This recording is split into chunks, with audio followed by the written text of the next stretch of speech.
Pace e bene. Tahukah Katolik awam bahwa gereja Katolik memiliki cara unik untuk berdoa?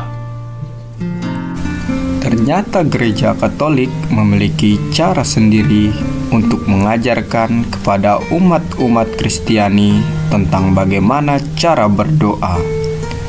Bagaimanakah cara berdoa yang diajarkan oleh gereja Katolik?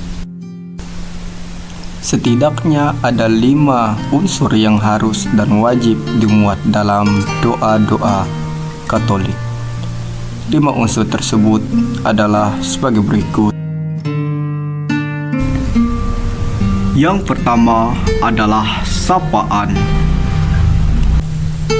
Sapaan merupakan tanda kedekatan diri dengan Allah. Hal pertama yang dilakukan orang Katolik dalam berdoa setelah melakukan tanda salib adalah menyapa Tuhan.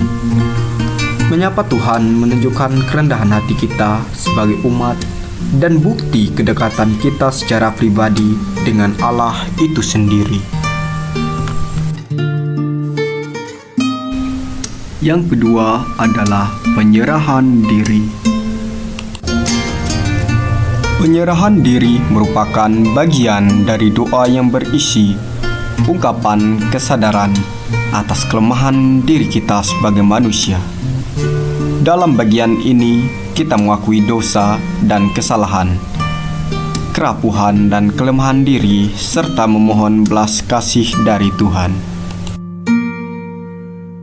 3. Pujian. Pujian merupakan bagian doa yang berisi cara memuliakan Tuhan dengan ucapan pujian dan terima kasih atas segala berkat, kebaikan, dan rahmat yang telah Tuhan berikan di dalam hidup kita. Bagian ini merupakan kerendahan hati dan rasa syukur kita kepadanya. Pujian dapat dilakukan dengan meninggikan nama Tuhan. Setelah kita merendahkan diri di hadapan Tuhan, kita pula meninggikan Ia yang begitu tinggi di hadapan kita, sehingga kita layak berkomunikasi dan datang kepadanya melalui doa. 4. Permohonan. Permohonan merupakan tujuan dari doa Katolik kepada Tuhan. Bagian ini berisi tentang permohonan kita kepada Tuhan. Kita menyampaikan permohonan kita kepada Tuhan dari kepentingan pribadi, orang lain, keluarga, negara, gereja, dan sesama kita. Permohonan kita haruslah disampaikan dengan penuh ketulusan dan disampaikan dengan hati yang penuh kasih, sehingga apa yang kita doakan benar-benar seturut dengan kehendak Allah, bukan sekedar mengingini segala hal-hal duniawi, melainkan keinginan dan kebaikan bersama umat Kristiani.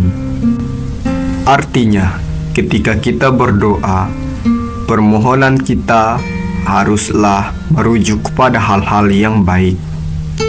Jadi ketika kita berdoa, kita harus meminta kebaikan kepada Tuhan, dapat berupa mendoakan orang lain dan diri sendiri.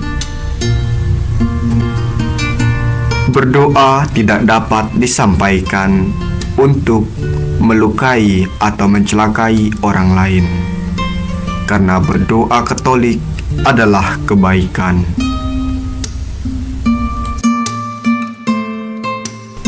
5. memuliakan Tuhan.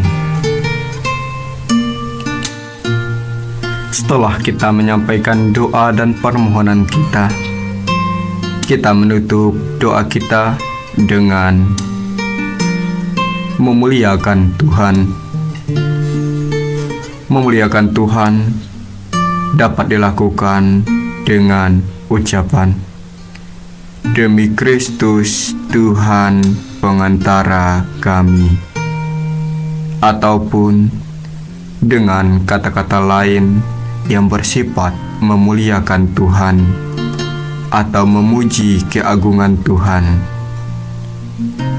atau dalam doa Bapa kami. Yesus sendiri mengajarkan, "Karena Engkaulah yang punya kerajaan, kuasa, dan kemuliaan sampai selama-lamanya." Jadi, untuk mengakhiri doa Katolik, haruslah memuliakan Tuhan, sehingga doa kita begitu tulus kepada Tuhan.